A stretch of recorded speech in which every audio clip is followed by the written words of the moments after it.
there's a lot to discuss, right, going into this one, because there's a volatility that will exist between these two, right? Nongshim was the first team to qualify. Afrika was on the edge, right, of the bottom of playoffs, but as you pointed out, they were super close. Here's where Nongshim was. They actually started to dominate towards the middle part of the season, and then they dropped down towards the end with a few uncharacteristic losses, one of them being to Afrika.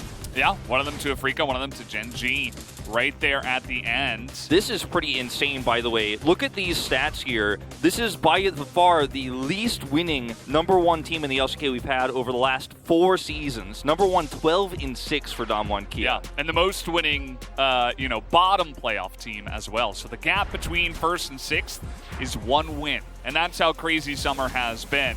So we'll take a look at the goal difference graph here from Afrika versus Nongshim. Generally, you talked about that style mismatch. Nongshim start off slow and then they ramp up later. Their team fighting, their team communication is insane. Whereas Afrika, generally, early on in the game, they like to get ahead and sometimes fall apart later on. Yeah, and this is something that can be great for Afrika, but it can also be a double-edged sword, because if they don't get those early advantages, the first bloods you see here now listed for them, right, their first turrets, Herald control, these types of things, because Dread is such an aggressive jungler, then you can find yourself struggling later on, and that's where the key matchup comes in player-wise, because it is going to be between Dread and Peanut. 2 completely different styles of play. Dread aggressive early, one of the highest counter-jungling percentages in the LCK right now, whereas Peanut likes to farm up. He plays the early game a lot slower, tries to scale into mid-game team fights. If he's on the Diana, he's going to look for explosion there. If he's on the Nidalee, he's going to play very passively and get that item damage done way later on in the game, whereas Dread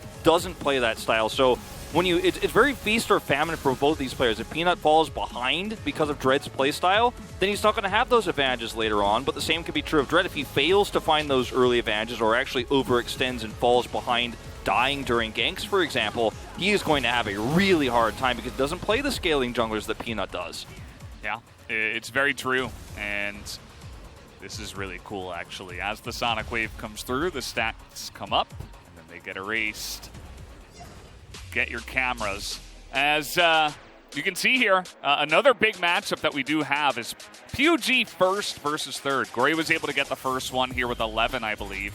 And, of course, Keen is the biggest MVP of Afrika, and he is kind of insane right now. He's really at the top of his form, I'd say. Yeah, we have 2 solo laners in this game who are extremely high form. I'm still, to this day, shocked at what the results ended up being, in fact, for Gory in terms of MVP vote. I put him at my #1. He did not end up getting MVP, even though he won top POG. It wasn't even on the first All-Pro vote, but the guy is insanely talented. But on the other side of things, you have Keen, right? And Keen is a scary player in terms of the lane matchup. This is a really bad mismatch for Nongshim in that Rich is arguably their weakest player right now in this meta, especially in the laning phase. His team fighting can be great later on, but Keen is arguably the best laner in the LCK on the top side of the map.